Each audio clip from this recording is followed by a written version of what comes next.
What's going on, everybody? Welcome to Charge It Up. For today's video, we're going to be removing these massive mirror slash signal combinations and we'll be putting on block off plates. Let's go, let's get at it. Okay, so when we take off the mirror slash signal combination here, we're going to have a gaping hole right here. However, I do have block off plates. Let's go over here. And these are the block off plates. Woohoo! Obviously, carbon fibered. Got the two block off plates with the 4 bolts and the nuts on the back. Sweet.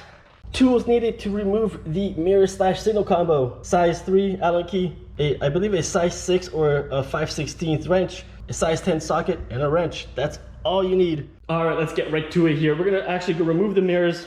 I'm gonna move these out of the way because they're just in my way as I walk by. First things first, guys, we got some nuts right here. We got 2 nuts on each side, 2 nuts there, and 2 nuts there. We got to loosen those, take those off, and then that will actually allow us to pull the mirrors out. Once we have those taken out, the mirrors will come off. However, don't forget the actual signal. It's right here. The left one is here. The right one is just tucked in behind the actual cluster right there. All you gotta do is obviously it's simple. Pull the clip towards you, pull it out, and it comes off really, really quickly.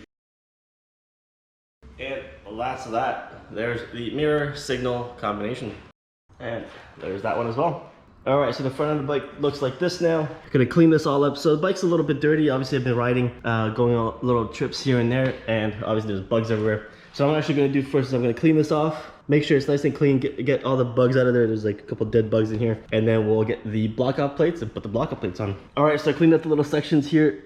No more bugs around, nice and clean. And then the block out plates will just simply go right over here. One on each side, and we'll add that little carbon fiber touch to the front of the bike. Super simple. Got the bolt, goes through the actual top portion of the actual block out plate. It goes into the existing hole, obviously where you took out the other bolts, and then there's a nut that will come right here. The nut will go on the back end and hold it as it was for the mirror. Super easy. Let's go ahead and do that now. All right, the block off plates are on. That look nice. I like the way it looks. I'll show you guys on the back end here. And as you can see, the silver nuts are the back end of the 2 bolts right there.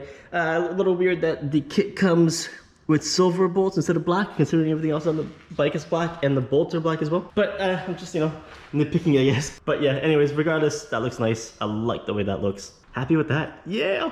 That's it for the mirrors, guys. Super easy to remove the mirrors slash signal combination from the R6 and then to put the block up plates on. Super easy, super quick to do, and in the end it makes it look really nice, whether or not you're taking it on the track or you're adding bar end mirrors or something like that, like I am. Looks awesome. Super happy with it. Thanks for watching, guys.